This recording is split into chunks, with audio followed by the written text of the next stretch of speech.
आपके साथ मैं हूं जयप्रकाश शर्मा और आप देख रहे हैं यूपी मांगे उत्तर। और देखिए यूपी मांगे उत्तर, जैसा कि आज सुर्खियों में जो जगह रही उसी जगह से हम लेकर आए हैं। जी हां, हम बात कर रहे हैं राहुल गांधी की। रायबरेली से आपको बता दें हम ये खास शो लेकर आए हैं। दरअसल पहले कयास लगाए जा रहे थे कि राहुल गांधी अमेठी से चुनाव लड़ेंगे और प्रियंका गांधी रायबरेली से चुनाव लड़ेंगी, लेकिन इसके उलट हुआ। प्रियंका गांधी चुनावी मैदान में नहीं है, तो वहीं आपको बता दें अमेठी से केशोरी लाल शर्मा को कांग्रेस ने उम्मीदवार बनाया और रायबरेली से खुद राहुल गांधी उम्मीदवार बन गए। यानी वो भी एंड टाइम पर आज ऐलान हुआ सुबह के वक्त। लेकिन सबसे बड़ा सवाल है कि आखिरकार राहुल गांधी अमेठी से क्यों नहीं लड़े, क्योंकि 2019 में हारने के बाद अपनी परंपरागत सीट कहे जाने वाली, अपना गढ़ कहे जाने वाली सीट से उन्होंने किनारा कर लिया।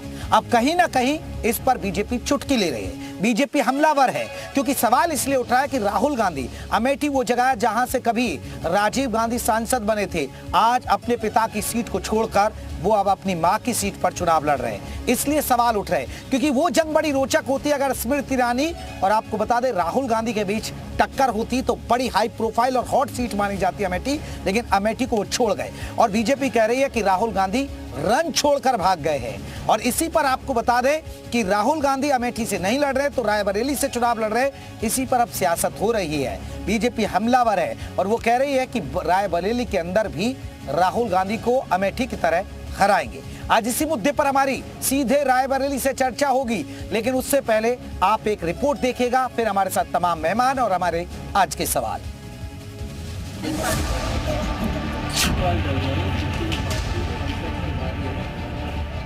आपके साथ और राहुल जी के लिए वो चुनाव लड़ेंगे। ये लोग चुनाव को धनबल पे लड़ते हैं, हम जनता के बल पर लड़ेंगे। तो रायबरेली भी लगता है दबाव में ही गए हैं, लेकिन हार की हिचक, हार का डर उनके सामने है। वो किधर भी चले जाए हार निश्चित है। हम अमेठी में एक बार फिर सच्चाई की राजनीति और सेवा की राजनीति वापस लाना चाहते हैं। गांधी परिवार का ना लड़ना इस बात का संकेत है कि कांग्रेस पार्टी चुनाव में एक वोट पड़ने से पहले ही अमेठी से अपना हार स्वीकार कर चुकी है। कि रायबरेली के लोग बड़ी बेसब्री से इन नकली गांधियों का इंतजार कर रहे थे, ये आ गए हैं। अब रायबरेली इनको अच्छे से सबक सिखाएगी। मैं राहुल जी को अपने घर, वैसे घर मानता हूं गांधी परिवार का, अपने घर लौट के आए। परिवार समझ रहा है कि उसके पैरों तले जमीन खिसक चुकी है। कांग्रेस अंतिम सांस ले रही है। राहुल भाग भागम भाग लगी हुई है। राहुल चुनाव लड़ना नहीं चाहते, कांग्रेस अपनी इमेज बचाने के लिए उनको जबरदस्ती बलि का बकरा बना रही है। राहुल गांधी डरने वाला आदमी नहीं है। इंदिरा गांधी जी के ज़माने से पूरा नेहरू परिवार रायबरेली से लड़ता आया है, एक परंपरा है रायबरेली की। अमेठी तो आप कोई भी जीत जाएगा। इस बार रायबरेली भी हारेंगे, वहां छोड़ देंगे। ये गांधी फैमिली का ये अंतिम बादशाह है।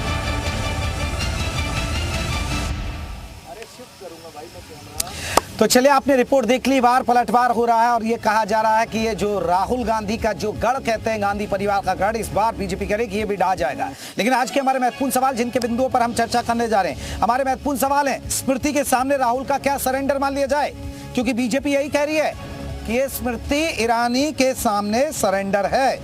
राहुल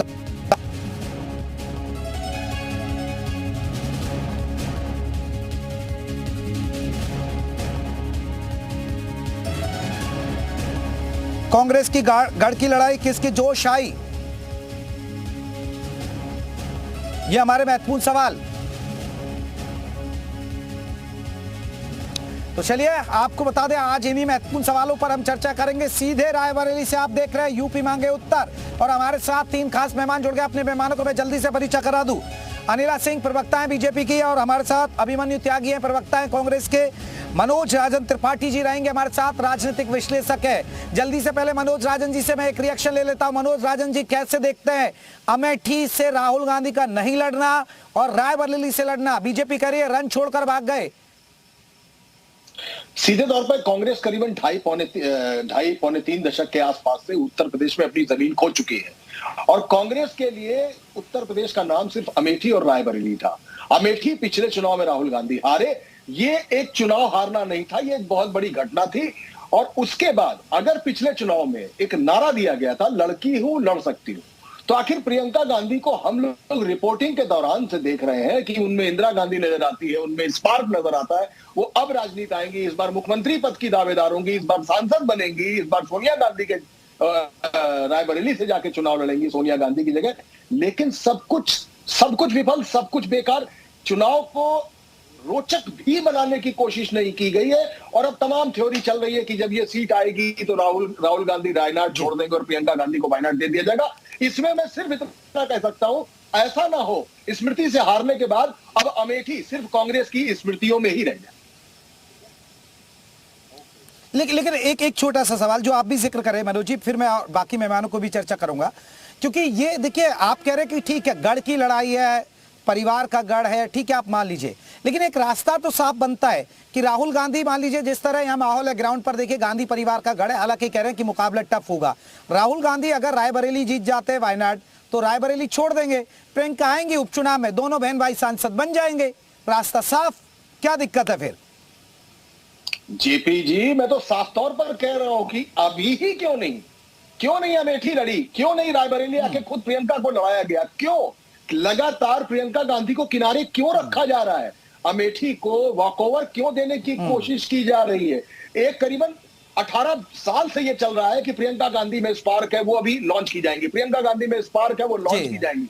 उनका स्पार्क मंद पड़ गया है और जिसका कैरियर ग्राम पंचायत तक भी नहीं रहा है, जिसके अंदर कोई स्पार्क कभी किसी पद पे नहीं रहा है, उस किशोरी लाल को, स्पार्कलेस किशोरी लाल को वहां का टिकट दिया गया है और चुनाव में कांग्रेस ने हिम्मत नहीं। चलिए ये एक बड़ी बात आपने कही है। मैं अभिमन्यु त्यागी जी से एक रिएक्शन ले लेता हूं। अभिमन्यु त्यागी जी, बीजेपी कह रही है रन छोड़कर भाग गए अमेठी, और देखिए हमारे साथ राजनीतिक विश्लेषक है मनोज राजन त्रिपाठी, बहुत सारी किताबें लिखी हैं, बहुत बड़े पत्रकार है, बहुत सारे चैनल्स में काम भी किया, बड़ा ग्राउंड का अनुभव है इनको।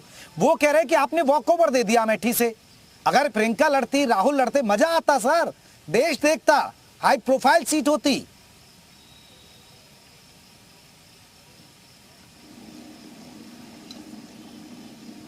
त्यागी जी जी हाँ जी बताइए दोबारा से। अभिमन्यु त्यागी जी आप मुझे सुन पाए? हाँ जी डिस्कनेक्ट। अभिमन्यु त्यागी जी मेरा सवाल है, बीजेपी कह रही है कि अभिमन्यु त्यागी जी बीजेपी कह रही है कि राहुल गांधी रन छोड़कर भाग गए अमेठी का। हमारे साथ वरिष्ठ पत्रकार हैं मनोज राजन त्रिपाठी जी, बहुत सारी किताब लिखी, बहुत सारे चैनल्स पे काम किया, बड़े सीनियर जर्नलिस्ट है। वो कह रहे हैं कि आपने अमेठी में वॉक ओवर दे दिया स्मृति ईरानी को। देखिए ये सब बचकानी बातें हैं, रण छोड़कर भाग गए, रण छोड़ श्री कृष्ण को भी कहा गया, क्या वो आपको क्या लगते हैं कैसे? राहुल गांधी जी क्या रायबरेली अमेठी तक के नेता है क्या? पूरा उत्तर प्रदेश उनका गढ़ है, पूरा देश उनका गढ़ है। जहां ऐसे इंदिरा गांधी जीती हैं रायबरेली से, जहां से उनकी माताजी खुद सांसद हैं, तो वहां से वो चुनाव लड़ रहे हैं। और जहां तक अमेठी की बात है, जो शोहरत मिली हुई थी स्मृति ईरानी जी को वो खत्म हो गई, राहुल जी लड़ रहे हैं, वायनाड से वो सांसद है। तो देखिए जो चुनाव होना है वो इसलिए नहीं होना कि राहुल गांधी जी रायबरेली से लड़ रहे हैं या वायनाड से लड़ रहे हैं। चुनाव होना है कि क्या इन लोगों ने काम किया। अगर ये काम करते तो हिंदू मुसलमान भारत पाकिस्तान मंदिर मस्जिद के मुद्दे पे आज चुनाव न लड़ रहे होते। नहीं अभिमन्यु त्यागी जी मुझे एक सवाल का जवाब दे दीजिए बस। त्यागी जी मुझे बस एक बता दीजिए, अमेठी क्यों छोड़ दिया? अमेठी आप प्रियंका को लड़ा देते, राहुल गांधी को लड़ा देते सर, अमेठी क्यों छोड़ दिया आपने? बस ये बता दीजिए। करने वाले खड़गे साहब हैं, राहुल जी सोनिया जी हैं कि कौन कहां से लड़ेगा, और तो ये तय जब हो चुका है, अब वो मैदान में है। अब मैदान में है तो मैदान में क्या परफॉर्मेंस है इसके बारे में आप पूछिए, हम जवाब देंगे। जीत के जा रहे हैं, आप ये पूछिए उत्तर प्रदेश के। लेकिन सर वो तो रन छोड़कर कह रहे हैं ना, वो तो कह रहे हैं कि रन छोड़कर भाग गए। एक आखिरी आपका किला 400, ठीक है, हम मुझे नहीं बोल पा रहे हैं वो 400 कि 400 आएंगे उनकी, क्योंकि हवा 2 चरणों में। अनिला जी चले मैं आ रहा हूँ, त्यागी जी आ रहा हूँ। अनिला जी एक रिएक्शन आपका, आप कह रहे हैं रन छोड़कर भाग गए, वो कह रहे हैं कि हम लड़ रहे हैं, कैसे देखते हैं राहुल गांधी का आखिरी मूवमेंट, सुबह के वक्त ऐलान होना, करीब 7:30 के बाद ये टिकट का ऐलान हुआ कि राहुल गांधी लड़ेंगे, वो भी रायबरेली से, अमेठी से किशोरी लाल शर्मा को दे दिया। उम्मीद थी कि बड़ा रोचक मुकाबला होगा। कैसे देखते हैं अनिला जी आप इसे? मेरी सबको राम राम। और देखिए, राहुल गांधी जी बड़े नेता हैं कांग्रेस पार्टी के, दीप फैमिली से आते हैं, तो दीप फैमिली की ही चॉइस होती है कि वो कहां से लड़ेंगे, कब अपना नाम अनाउंस होंगे और किस किस के नाम कहां से अनाउंस होंगे। ये सारी पकड़ जकड़ जो है, नकेल जो है, वो इस परिवार के साथ रहती है। मैं बस एक चीज जानती हूँ, मैं उनको रणछोड़ भी नहीं बोल रही, क्योंकि भाई ठीक है, मैं क्यों बोलूं उनको, उनकी इच्छा है, वो जहां से चुनाव लड़ना चाहे, जो संविधान कहता है, संविधान अनुसार वो जो कर रहे हैं ठीक कर रहे होंगे। ये मुझे पता था कि इनके परिवार का ही कोई सदस्य जो है वो रायबरेली से चुनाव लड़ेगा, क्योंकि रायबरेली इनके परिवार से बाहर नहीं जाती है। तो कहीं ना कहीं अमेठी के लोग ठगा हुआ पा रहे हैं। शायद उनको भावनात्मक रूप से एक ताकत मिलती अगर इन्हीं के परिवार से कोई वहां से चुनाव लड़ता। पर हमने देखा है कि बकरा ईद से पहले जो बकरा होता है उसे खिलाया पिलाया जाता है, प्यार मोहब्बत की जाती है और दिखाया जाता है भाई तुम तो बहुत ही इंपॉर्टेंट हो हमारे लिए। तो किशोरी लाल जी के साथ 4 दशक तक यही हुआ है। बिल्कुल बताया, तुम ही सर्वे सभा, तुम्हें ही कॉन्स्टिट्यूएंसी संभालनी है, तुम्हारे ऊपर बहुत विश्वास है। और अब उनकी बलि चढ़ाने के लिए उनको अमेठी भेज दिया गया है, क्योंकि स्मृति ईरानी जी उनको वहां पर 2 मिनट भी नहीं खड़ा होने देंगी। चट्टान की तरह वो वहां पर खड़ी हैं और बहुत बड़े मार्जिन से वो जीत हासिल करेंगी। अब मैं ये देख रही हूँ कि रॉबर्ट वाड्रा जी बहुत उदास दिख रहे थे, क्योंकि उनकी बहुत इच्छा थी इस बार चुनाव लड़ने की। अगर ये लोग तय नहीं कर पा रहे थे कि हम चुनाव लड़ें या ना लड़ें, कब अनाउंस करें कब ना अनाउंस करें, रॉबर्ट वाड्रा जी ने अपनी इच्छा जाहिर करी थी। तो यहाँ तो जब फिरोज गांधी जी भी तो दामाद थे परिवार के, इंदिरा गांधी जी के पति थे, वो जब चुनाव लड़ सकते हैं, बहुएं चुनाव लड़ सकती हैं, तो रॉबर्ट वाड्रा जी को भी इनको मौका दे देना चाहिए था। और शायद किशोरी लाल जी पे ज्यादा। फिर तो अनिला जी आप ही लोग कहते ना, अनिला जी फिर तो आप ही कहते कि परिवार को आगे बढ़ाया जा रहा है, फिर और आप जोड़ देते ना। वैसे ही परिवारवाद के आरोप लगाते रहते हैं आप कांग्रेस पर, फिर कहते थे देखिए आप दामाद भी उतार दिए, फिर तो आप और घेरते। एक बात मैं बोल दूं, भारतीय जनता पार्टी जो है जी, भारतीय जनता पार्टी ये कहती है कि परिवारवाद की परिभाषा ये नहीं है कि एक परिवार से कितने लोग चुनाव लड़ रहे हैं। आप राजनीति में ठीक है, आपका भाई, आपका बेटा, आपकी बेटी, आपकी पत्नी जो है चुनाव लड़ सकते हैं, परंतु जब एक ही परिवार पूरी पार्टी की कमान अपने ही पास रखता है, यानी वो फिर उसके बाद उसका बेटा या बेटी, मतलब अपने परिवार से बाहर उस कमान को नहीं जाने देता है, उसको परिवारवाद कहते हैं। हम नहीं कहते कि इतने सारे नेता हैं राजनीति में है, कॉन्स्टिट्यूएंसीज को नर्चर करते हैं, चाहते हैं कि भाई उन्हीं के परिवार से आगे चुनाव लड़ा जाए या और उनके परिवार। अनिला जी अब टिकटों का ऐलान हो चुका, नामांकन हो चुके हैं, मैं आपसे जानना चाह रहा हूँ, रायबरेली उम्मीद है, ये माना जा रहा है कि ये कांग्रेस का आखिरी किला है, आखिरी गढ़ है रायबरेली, हारा पाएंगे इनको, आप जीत पाएंगे, यहाँ कमल खिल जाएगा? ध्वस्त हो जाएंगे। तभी तो वायनाड से भी चुनाव लड़ा है। जानते हैं कि भाई समथिंग टू फॉल ऑन होता है ना, जैसे अगर एक जगह काम नहीं बन पाया तो दूसरी जगह है, तो समथिंग टू फॉल ऑन इन्होंने वायनाड की तरह लिया है। अगर इनको जीत का फुल कॉन्फिडेंस होता तो ये केवल और केवल रायबरेली या अमेठी से चुनाव लड़ते। केवल विज्ञापनों में ही दिखता है जीत, हार के आगे जीत है, परंतु जो हारे हुए हैं तो वो हारे हुए हैं, हार के आगे कोई जीत नहीं होती, हार के आगे हार ही होती है। मैं लौटूंगा। त्यागी जी सुना, रायबरेली आखिरी किला, आपका आखिरी गढ़ माना जाता है। एक सीट आई थी आपकी 2019 में रायबरेली, इस बार कह रही हैं अनिला जी कि देखिए हरा देंगे। देखिए हराने की तो बात छोड़ दीजिए, ये तो सपना है। हम एक बात जानते हैं कि 2 चरणों के जो चुनाव है पश्चिमी उत्तर प्रदेश, मैं खुद पश्चिमी उत्तर प्रदेश 2019 में अमेठी भी सपना था त्यागी जी, मैं 2019 में भी हमको भी हैरानी थी। जो भाजपा की परंपरागत वोट है, उन लोगों ने खुली पंचायत में भाजपा का विरोध किया, कैंडिडेट के साथ दुर्व्यवहार भी हुआ है, मारधाड़ भी हुई है कार्यकर्ताओं के साथ, गाड़ियां भी भेजी, झंडे फाड़े, कई जगह हुआ, और खुला चैलेंज दिया कि भाजपा को वोट नहीं करेंगे। ये भाजपा के परंपरागत वोट बैंक ने किया, और साथ में खुलकर इंडिया अलायंस को वोट किया। ये 2 चरणों से पहले ये लोग कहते हैं 80 की सीट जीत रहे हैं, हम देश में 400 सीटें जीत रहे हैं। खुद हम नरेंद्र मोदी जी और योगी आदित्यनाथ जी बोलना बंद कर दिया ना, क्योंकि जनता जो है, ये चुनाव जो है जनता वर्सेस भाजपा है। इनकी झूठ जो है वो अब ज्यादा नहीं चलना। हिंदू मुसलमान भारत पाकिस्तान से ज्यादा जो गंभीर मुद्दा है वो रोटी का मुद्दा है, रोजगार का मुद्दा है। इन्होंने रोजगार दिया नहीं, महंगाई रोज बढ़ती जा रही है, उस पर कोई लगाम नहीं। कहाँ 20 करोड़ रोजगार के वादे। ठीक है चलिए मैं आ रहा हूँ। मनोज जी कुछ कह रहे हैं। मनोज जी कुछ कह रहे हैं। मनोज राजन जी आप कुछ कहना भी चाह रहे हैं, लेकिन मैं एक सवाल आपसे पूछना चाहूंगा सर। रायबरेली में बहुत महत्वपूर्ण है, एक महत्वपूर्ण इसलिए रायबरेली का समीकरण आपको क्या लगता है, एक एज ए जर्नलिस्ट, एक राजनीतिक विश्लेषक, क्योंकि मैं ग्राउंड पर हूं। ठीक है, ये गांधी परिवार का गढ़ है, सोनिया गांधी, इंदिरा गांधी यहां से सांसद रही हैं, लेकिन ग्राउंड पर ऐसा नहीं है कि एक तरफा मुकाबला ही हो जाएगा, राहुल गांधी ले जाएंगे। ग्राउंड पर लोग बीजेपी को कह रहे हैं, और मैंने तो रायबरेली के लोगों से ये भी पूछा कि आप वोट किसको देंगे, वो कह रहे कांग्रेस को, लेकिन पीएम किसको देखना चाहते हैं, प्रधानमंत्री नरेंद्र मोदी को। ये यहाँ पर फीडबैक मिल रहा है, आप क्या कहेंगे? जयप्रकाश जी, ऐसा है कि एक जब दर्शन सिंह चुनाव लड़ने आए 80 के दशक में, तो मुलायम सिंह की इटावा मुलायम सिंह की नहीं रह गई। इसी तरीके से कन्नौज सीट पर अगर अखिलेश यादव नहीं लड़े तो क्या सुब्रत पाठक जो सांसद है वहां के, क्या आज आपको लगता है कि अखिलेश यादव चुनाव हार जाएंगे सुब्रत पाठक से, जबकि वो बड़ा फिगर है? लेकिन हाँ, एक परसेप्शन कहता है, एक ऑरा कहता है कि नहीं, कठिन चुनाव है।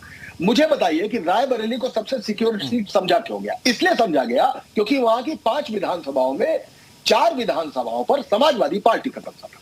समाजवादी पार्टी के कब्जा होने के नाते उस सीट को सबसे सिक्योर माना गया। लेकिन इस फैक्टर को किसी ने ध्यान नहीं दिया कि उन 4 समाजवादी पार्टी विधानसभा सीटों में से 2 लोगों में से एक भाजपा ज्वाइन कर चुकी है और दूसरे ने राज्यसभा में खुद क्रॉस वोटिंग करके भाजपा की गोद में जाकर वो बैठ चुके हैं। यानी रायबरेली भी इतना सरल नहीं है। लेकिन हाँ, अगर कद की बात करेंगे तो राहुल गांधी बहुत बड़ा कद है, लेकिन बहुजन समाज पार्टी ने भी वहां टिकट दे दिया है। चुनाव होगा, देखने से लगता है दिनेश प्रताप सिंह। हाँ, दिनेश पे बिल्कुल है, बिल्कुल सही है। दिनेश प्रताप सिंह वाला मसला है, जो खुद पहले से साथ में थे, लेकिन अब वो अलग है। लेकिन मैं आपको बता रहा हूं कि 4 में से 2 सीटें अब समाजवादी पार्टी के वो नेता नहीं रह गए, वो भाजपा में जा चुके हैं, क्रॉस वोटिंग कर चुके हैं। अमेठी का एक ऑरा जाता, एक परसेप्शन जाता चुनाव में कि दोनों भाई बहन आए, लड़की हूं, लड़ सकती हूं। फिर मैं बार बार इस चीज को इसलिए दोहरा रहा हूं कि ये नारा खुद कांग्रेस ने दिया था, तो अपने ही घर की लड़की को उस सीट पर क्यों नहीं लड़ाया?